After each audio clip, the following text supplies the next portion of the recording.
बिस्मिल्लाहिर्रहमानिर्रहीम। अस्सलाम वालेकुम नाज़रीन, आप यूट्यूब चैनल देख रहे हैं। मैं इमरान ख़ान हूँ।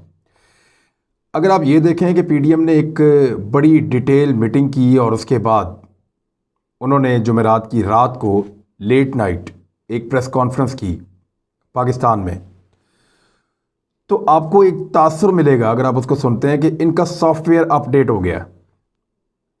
यानी पीडीएम का ख़ास तौर पे मौलाना फजलुर रहमान साहब का और मरियम नवाज़ साहिबा का जो सॉफ्टवेयर है वो बड़ी अच्छी तरह अपग्रेड हो गया और अब वो वैसी बातें नहीं कर रहे जैसी बातें वो माजी में कर रहे थे।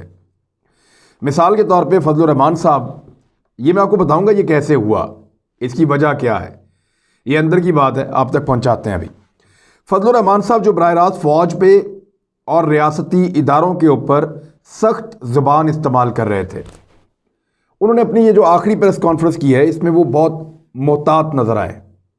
उन्होंने फ़ौज के ऊपर उंगलियां नहीं उठाई, जजेस के ऊपर वैसे उंगलियां नहीं उठाई, इदारों को उन्होंने वैसे गाली नहीं दी, उनको बुरा भला नहीं कहा जिस तरह वो पहले कहते रहे हैं, और ना उनके साथ खड़े हुए लोगों ने कहा। अब उनके अपने जो बयानात हैं जो उन्होंने माजी में दिए हुए हैं उनसे भागना उनके लिए मुश्किल हो गया।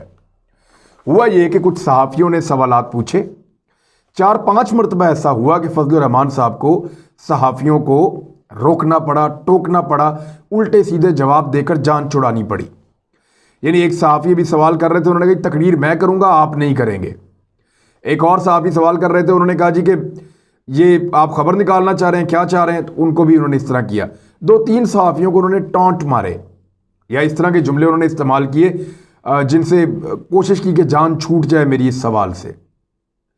हालांकि कुछ सवालात ऐसे थे जो मुझे लगता था वहाँ पूछे जाने चाहिए थे, लेकिन अनफॉर्चुनेटली क्योंकि माहौल ऐसा बना हुआ होता है, सहाफ़ी तो बड़े काबिल हैं, मैं उन पे उंगली नहीं उठा सकता, लेकिन वहाँ पे ये भाग दौड़ होती है, फिर सवालात अपनी मर्ज़ी के लोगों से पहले पूछे जा रहे होते हैं सहाफ़ी, और एक शोर मचा हुआ होता है और फिर ये भाग जाते हैं जैसे ही टफ क्वेश्चन शुरू होते हैं। तो ये नॉर्मली पॉलिटिकल पार्टीज ऐसे ही करती हैं।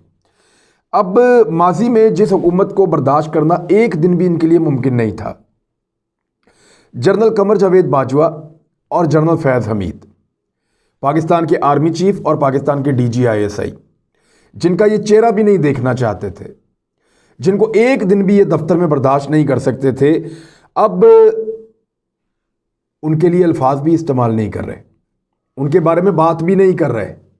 कर क्या रहे हैं? कह रहे हैं कि पार्लियामेंट के अंदर अपना भरपूर किरदार अदा करेंगे, और ये भी कह रहे हैं साथ में एक ये कह रहे हैं और दूसरे साहब ये कह रहे हैं वही खड़े होकर मौलाना साहब कि पार्लियामान में हुकूमत को काम ही नहीं करने देंगे, उसको ईवान नहीं चलाने देंगे। तो एक कन्फ्यूजन है, पार्लियामेंट में जाना भी है, काम भी नहीं करना, करने भी नहीं देना। मैंने अभी जो पिछली वीडियो की है मैं आपको बताया कि एक्चुअली कितना बड़ा धोखा दिया है इन्होंने कौम को। चार्टर ऑफ डेमोक्रेसी में कौन सा झूठ बोला जो अब पकड़ा गया है। पीपल्स पार्टी और PMLN ने, मौलाना साहब भी इनके साथ शामिल थे।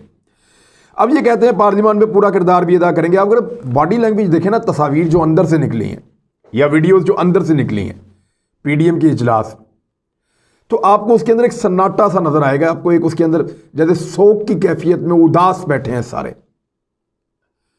उसकी वजह क्या है? वजह यह है कि जो चीजें वो अचीव करना चाह रहे थे वो नहीं कर पाए। जो पहला राउंड था इस तहरीक का, जहां पे इमरान खान साहब को 31 जनवरी को हर हाल में मुस्ताफी होना था, वहां तक की तहरीक में इमरान खान जीत गए और ये हार गए। आज एक शिकस्त खोरदा टोला बैठा हुआ था मुख्तलिफ पॉलिटिकल पार्टीज का, और उन्होंने एनालिसिस किया अपनी हार का और आगे जीतने के लिए नए रास्ते तलाश करना शुरू किए हैं। तो ये सॉफ्टवेयर अपडेट की जो मैंने बात की है, इसमें जो अनाउंसमेंट सबसे बड़ी थी वो ये थी कि 26 मार्च को हम एक लॉन्ग मार्च करेंगे। क्या वो तगड़ा और बड़ा लॉन्ग मार्च कर सकेंगे? बड़ा सवाल है, मैं आपको बताता हूं। लॉन्ग मार्च कहां जाएगा, बड़ा इंपॉर्टेंट है। आज फजलुर रहमान साहब से जब ये सवाल किया गया ना कि आपकी लड़ाई किससे है, सहाफ़ी जो है वो कोशिश कर रहे थे कि आज फजलुर रहमान साहब ने एक जुमला नहीं बोला फौज के खिलाफ, आज एक लफ्ज़ नहीं बोला एस्टेब्लिशमेंट या इदारों के खिलाफ, तो सहाफ़ियों को उलझन होना शुरू हो गई। उन्होंने ये पूछा कि यार इनको याद दिलाते हैं फजलुर रहमान साहब को कि आपकी लड़ाई, या मरियम नवाज साहिबा को, बिलावल को, कि आपकी लड़ाई फौज के साथ है। आप ये कहते रहे हैं कि हमारी सेलेक्टेड से नहीं सेलेक्टर्स से लड़ाई है, तो आपने फौज को बुरा भला नहीं कहा आज। तो उन्होंने याद दिलाया, उन्होंने कहा आपकी लड़ाई किससे है? तो फजलुर रहमान साहब ने कहा कि हमारी लड़ाई गैर जमहूरी अमल से है। और जो भी उसमें मुलव्वस है उसके खिलाफ हम एहतजाज करते रहेंगे। नाम नहीं लिया, फजलुर रहमान साहब मुन्ने के अब्बा तक पहुंच गए हैं, सॉफ्टवेयर अपडेट हो गया। कैसे हुआ मैं आपको बताता हूं। तहरीक अदम एतमाद पर पाकिस्तान पीपल्स पार्टी ने बड़ी कोशिश की, लेकिन वो बाकी तमाम जमातों को मुतासिर नहीं कर पाई, कायल नहीं कर पाई कि आप तहरीक अदम एतमाद इमरान खान साहब के खिलाफ लेकर आए। सब ने कहा कि हम नाकाम हो जाएंगे, हमारे नंबर ही पूरे नहीं होंगे। पीपल्स पार्टी ने कहा कि हम आपको बताएंगे नंबर पूरे हो जाएंगे, हम आपको नंबर पूरे करके देंगे। अगर नहीं हो सकता, आप इमरान खान के हाथ मजबूत कर देंगे उल्टा। तो तय ये पाया कि सेनेट के इंतखाबात लड़ते हैं, खुफिया रायशुमारी में देखते हैं कि कितने लोग इमरान खान का साथ देते हैं और कितने हमारा देते हैं। दूध का दूध और पानी का पानी हो जाएगा। अगर सेनेट इंतखाबात में हमने अपनी इस्तात से या अपने वोटों से ज्यादा सीटें जीत ली, यानी पीटीआई के वोट भी अगर हमें पड़ गए, काफ लीग के भी हमें पड़ गए और हम ज्यादा सीटें जीत गए सेनेट के इंतखाबात में, तो फिर हम अदम एतमाद का रिस्क लेंगे और उसके ऊपर दोबारा डिस्कशन करेंगे। लेकिन उसके लिए पीपल्स पार्टी हमें यकीन दिलाएगी, बंदों का बताएगी एक बंद कमरे के अंदर कि ये हमारी स्ट्रेंथ है, हम इमरान खान को उड़ाने वाले हैं। तो इस पर फिर पीपल्स पार्टी खामोश हो गई। दूसरी जानिब पीपल्स पार्टी यहां कायल नहीं कर पाई, तो फिर ये सारे बाकी जमातें मिलकर, जिनमें खास तौर पे नून लीग और फजलुर रहमान साहब हैं, ये मिलकर पीपल्स पार्टी को कायल नहीं कर पाए। पीपल्स पार्टी को कायल इसलिए नहीं कर पाए कि पीपल्स पार्टी कहती है इस्तीफे देने ही नहीं है। अब ये सारे पीपल्स पार्टी को कहते हैं इस्तीफे देने चाहिए, मुश्तरका इस्तीफों का एक दबाव होगा, ये हुकूमत चली जाएगी, जनरल इंतखाबात आ जाएंगे, अगले आम इंतखाबात हो जाएंगे।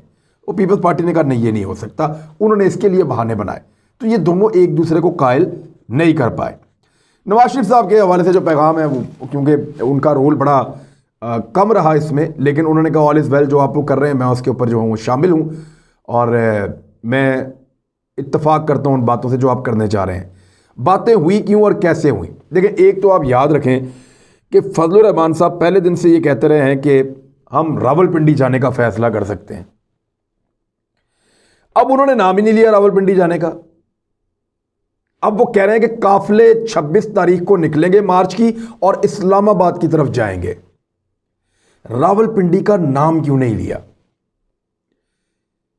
किसी ने सोचा?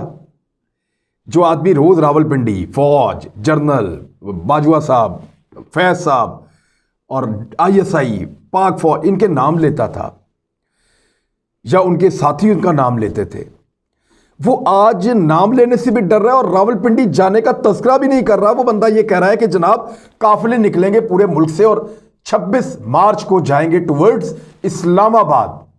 जानबूझकर इस्लामाबाद पर जोर दिया, ये नहीं कहा कि रावलपिंडी जाएंगे। सॉफ्टवेयर अपडेट हो गया है। कैसे हुआ? हो क्या सकता है? यह है एक बड़ा सवाल।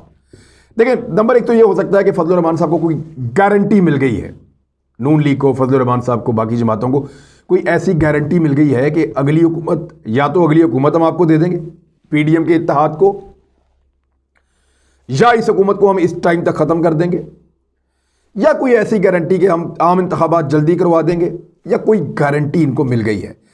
इसके इम्कानात पे गौर कर लें। फजलुर रहमान साहब को पहले भी गारंटी मिली थी, फजलुर रहमान साहब के बकौल, जब वो लॉन्ग मार्च लेकर इस्लामाबाद गए थे, और फिर उसके बाद से आज तक नाराज हैं कि मेरी गारंटी पूरी नहीं की गई। तो फिर गारंटी वाला मामला तो हो जाता है माइनस, क्योंकि पहले वाली पूरी नहीं हुई तो अब वाली कैसे पूरी हो जाएगी, बकौल फजलुर रहमान साहब के। दूसरा मामला यह है कि इस पॉलिसी के नुकसान ने खौफजदा कर दिया है। यानी इदारों को गाली देना, फौज को गाली देना, जनरल बाजवा को बुरा कहना, जनरल फैज को बुरा कहना, बाकी जनरल को बुरा कहना, फौज के ऊपर, फौज के ज़ेली इदारों के ऊपर बहुत गंदे इल्ज़ामात लगाना, उनको कहना कि ये सेलेक्टर्स हैं, ये हमेशा शबखून मारते हैं, और उनको मिलाइन करना, उनको कटहरे में लाके खड़ा करना जिसका उन्होंने जुर्म भी ना किया हो। मैं ये नहीं कह रहा कि वो बिल्कुल ही डी पोलिटिकल हैं, दे आर, लेकिन उसमें बराबर के हिस्सेदार हैं सारे सियासतदान। सब ने मिलकर यहां से हलवा खाया है, तो आप जो है वो बर्तन, खाली गंदे बर्तन किसी एक से नहीं धुलवा सकते, सबको मिलकर धोने पड़ेंगे। तो अब ये इस पॉलिसी का नुकसान जो हुआ वो उससे खौफजदा हो गए। नुकसान क्या हुआ? जैसे जैसे फौज को बुरा भला कहते रहे, जैसे जैसे फौज की बुराइयां करते रहे, लोग इनके जलसों में आना बंद होते गए। आप देख लें, आखिरी दोनों बड़े इज्तिमात जो इन्होंने कोशिश की सब ने मिलकर जोर लगाया।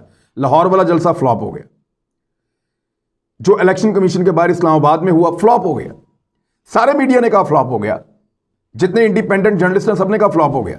वजह क्या हुई? फौज को गाली देना। वजह क्या हुई? कौमी सलामती के इदारों के ऊपर उंगलियां उठाना। यहां लोगों का एक रोमांस है फौज के साथ। ऐसा नहीं हो सकता कि आप फौज को गाली दें और एमएनएस बंदे ले लेके आए, एमपीएस बंदे ले लेके आए और आपके जलसे और आपके पंडाल बढ़े। नहीं हो सकता। लोग नहीं मानते इस बात को, तो लोग साथ छोड़ गए। एक ये खौफ भी हो सकता है कि इस पॉलिसी से लोग दूर हो रहे हैं, लिहाजा सिर्फ इमरान खान को मारो, फौज को छोड़ दो ताकि लोगों का साथ बरकरार रहे। मुमकिन है, सॉफ्टवेयर ऐसे भी अपडेट हो जाता है। तीसरा एक और बड़ा अहम नुक्ता है, इनको यह नजर आ गया कि फौज को जितनी मर्जी हम तनकीद कर रहे हैं उससे उनका कोई नुकसान नहीं बल्कि उल्टा उनका फायदा हो रहा है। लोगों के दिलों में उनके लिए हमदर्दी बढ़ रही है। बजाय इसके कि लोग उस पर गुस्सा करें, उल्टा हमें नुकसान होना शुरू हो गया है और हमारे अंदर से भी आवाजें उठती हैं कि आप फौज से झगड़ा क्यों कर रहे हैं? इसी फौज ने तो आपको इख्तिदार दिया हमेशा, यही फौज आपके साथ, उसकी गोद में बैठ के तो आप इख्तिदार में आए और इस फौज को आपने सियासत में जितना मुलविस किया उतना किसी ने भी नहीं किया। तो आज आप उस फौज को गाली क्यों दे रहे हैं? तो इनको पता चल गया कि फौज को तो नुकसान नहीं हो रहा, उल्टा हमें हो रहा है। तो मैंने आपको पहले कहा था ये आसाब की एक जंग होगी, आसाब की एक जंग होगी। यहां पे अपना अपना सब्र आजमाया जाएगा। और हुआ ये कि इस आसाब की जंग में अपोजिशन को नजर आया कि फौज को नुकसान कम और हमें ज्यादा हो रहा है, लिहाजा वो इस जंग को हार गए। फैसला किया कि फौज को नहीं, हुकूमत को टारगेट करें। तो ठीक है, होना भी ये चाहिए, फौज को बाहर रखें और पॉलिटिकल पार्टी आपस में अपना झगड़ा निपटाएं। 26 मार्च का लॉन्ग मार्च क्या वाकई, चंद सवालात हैं, क्या वाकई एक बड़ा लॉन्ग मार्च कर पाएंगे? क्या वाकई ये लोग एक ऐसा मोमेंटम बना पाएंगे 26 मार्च तक? क्योंकि अभी उसके अंदर आपको लगभग 2 महीने तो नहीं कह सकते, 1.5 माह आपके पास है। तो 1.5 माह से ज़्यादा का थोड़ा सा वक्त है। इस वक्त में एक ऐसा मोमेंटम बना पाएगी ये तहरीक पीडीएम कि लोग बहुत बड़ी तादाद में इस लॉन्ग मार्च का हिस्सा बन जाएं। इसका जो है ना इन्हिसार चंद बातों पे है। नंबर 1, हुकूमत की पॉलिसियां क्या रहती हैं इस बीच में? हुकूमत अच्छा काम करेगी, लोग कम निकलेंगे, हुकूमत बुरा काम करेगी, लोग ज़्यादा निकलेंगे। ये 2 महीने हुकूमत के लिए बहुत इंपॉर्टेंट होंगे। महंगाई बढ़ेगी, लोग ज़्यादा बाहर निकलेंगे, कम होगी, लोग कम बाहर निकलेंगे। मसाइल लोगों के बढ़ेंगे, लोग ज़्यादा बाहर निकलेंगे, कम होंगे, लोग कम बाहर निकलेंगे। इसी तरह अपोजिशन की मकबूलियत भी एक इसका फैक्टर है कि अगर अपोजिशन किसी तरह अपनी मकबूलियत को ऊपर ले आती है, उनके हक में केसेस के फैसले आ जाते हैं कहीं पे, या वो बाज़ मामलात में सच्चे साबित हो जाते हैं आने वाले दिनों में, तो उनकी मकबूलियत बढ़ती है, तो लोग ज़्यादा भी हो सकते हैं। ये वो फैक्टर्स हैं जिनकी बुनियाद पे होगा फौज के खिलाफ बयानियां रखेंगे या नहीं, इस पर भी निसार होता है। तो वो तो फौज के खिलाफ अब बयानियां नहीं रखने जा रहे, ऐसा बज़ाहिर नज़र आ रहा है फिलहाल। और इस्लामाबाद या रावलपिंडी वाली बात मैंने आपको पहले बताई कि फजलुर रहमान साहब इस दफ़ा खा गए उस बात को, उन्होंने इसके बारे में तस्करा नहीं किया। काफिले सिर्फ इस्लामाबाद पहुंचेंगे, यही उनका स्टेटमेंट है। अब इसका नतीजा निकालें तो वो क्या है कि पहला राउंड तो हो गया कि हुकूमत जीत गई, अपोजिशन हार गई। लेकिन अपोजिशन की कामयाबी यह है कि उन्होंने पीडीएम का इत्तेहाद कुछ ना कुछ करके बरकरार रखा, उसको टूटने नहीं दिया। दूसरा, पाक फौज के सामने सियासतदानों को एक दफ़ा फिर अपनी औकात पता चल गई है। उन्हें पता चल गया कि लोग बॉर्डर पे, सरहद पे शहीद होने वालों में और मनी लॉन्ड्रिंग करने वालों में फ़र्क को जानते हैं। मैं ये नहीं कह रहा कि सारे फौजी बहुत अच्छे होते हैं, कुछ फौजियों ने भी ऐसा किया है कि मनी लॉन्ड्रिंग के अंदर उनके नाम आए, ब्रॉडशीट के अंदर उनके नाम आए और दीगर करप्शन के केसेस में उनके नाम आए, लेकिन उनका एहतसाब उनके सिस्टम के मुताबिक होता है और वो कभी अपने करप्ट आदमी के पीछे आके खड़े भी नहीं हो जाते। ये पॉलिटिक्स ही है जो इन चीज़ों को ऐसे इस्तेमाल करती है। हाँ, अब अगर आप परवेज मुशर्रफ का कहेंगे तो उसके ऊपर गद्दारी का मुकदमा चलाया गया था। गद्दारी के मामले पे फौज परवेज मुशर्रफ का साथ दे सकती है, करप्शन के मामले पे नहीं दे सकती। आज इमरान खान साहब ने ब्रॉडशीट के अंदर गालिबन 14 या 9 थे, मुझे फिगर याद नहीं है, मैं बता दूंगा आपको बाद में, जो फौजियों के नाम है रिटायर, उनकी भी इंक्वायरी लगवाई है। उस पर तो फौज ने कोई एतराज़ नहीं किया।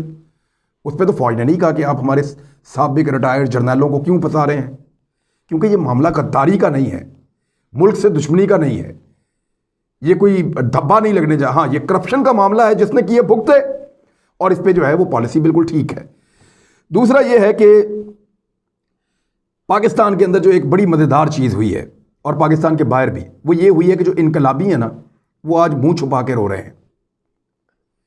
वो जो सुर्खे हैं या जिन्हें हम खूनी लिबरल कहते हैं, जिन्होंने मौलाना फजलुर रहमान साहब से, नवाज शरीफ साहब से, मरीम नवाज साहिबा से, बिलावल से, इन सब से उम्मीद लगाई थी कि ये पाकिस्तान में खूनी इनकलाब लेकर आएंगे और ये पाकिस्तान के इदारों को तहस नहस कर देंगे और ये पाकिस्तान की फ़ौज को सिविलियन सुपरमेसी की ये बात करते हैं। सिविलियन सुपरमेसी होनी चाहिए, मैं भी उसके हक़ में हूँ, लेकिन ये उसकी आड़ में कुछ और चाह रहे हैं। ये उसकी आड़ में आपकी फ़ौज के हाथ बांधना चाह रहे हैं, ये उसकी आड़ में आपकी फ़ौज के ऊपर इल्ज़ामात लगाना चाह रहे हैं, उन्हें डीफेम करना चाह रहे हैं। ये उसकी आड़ में दुश्मन के एजेंट बने हुए हैं। एग्जैक्टली ऐसा ही हो रहा है। बहरहाल ये जो जितने इनकलाबी थे उनका सारा इनकलाब बह गया है फजलुर रहमान साहब की आज की प्रेस कॉन्फ्रेंस के बाद। जो सुर्खे हैं, खूनी लिबरल्स हैं, वो मुंह छुपा छुपा के आज रो रहे हैं और इसके अलावा उनके पास करने के लिए कुछ नहीं बचा है। मैं कई दफ़ा अपने प्रोग्राम में ये कह चुका हूं कि आपका मुकद्दस बड़ा हो सकता है मिशन सिविलियन सुपरमेसी का या फौज की मुदाखलत को सियासत में से ख़त्म करने का, आपका बड़ा मुकद्दस मिशन हो सकता है, लेकिन जिन बंदों को आपने आगे लगाया हुआ है, जिन पार्टियों को आपने आगे लगाया हुआ है, वो इस काम के लिए बने ही नहीं। जिस वक्त इनको जरा सा आसरा होगा, ये फौरन जाके फौज की गोद में बैठ जाएंगे, ये फौरन जो है वो हार मान लेंगे। अब जो है वो सॉफ्टवेयर अपडेट हुआ है, चाहे इसलिए हुआ कि किसी ने इनका कर दिया है, चाहे इसलिए हुआ कि इनको समझ आ गई कि ये दाल नहीं बिकती, लोग भी हमें छोड़ जाएंगे।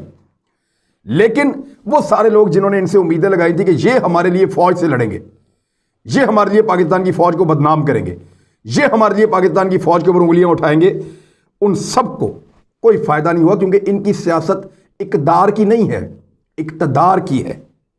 और ये कोई उसूल की सियासत नहीं है, ये फायदे और नुकसान की सियासत है जो ये कर रहे थे। तो ये है जी इस सारी प्रेस कॉन्फ्रेंस का और पीडीएम के इजलास का लुब्बे लुबाब। इसके अलावा अगर आपके जहन में कुछ आता है तो आप मुझे मैसेज कर दें। अपना ख्याल रखिएगा, अपने इस चैनल का भी। अल्लाह हाफ़िज़।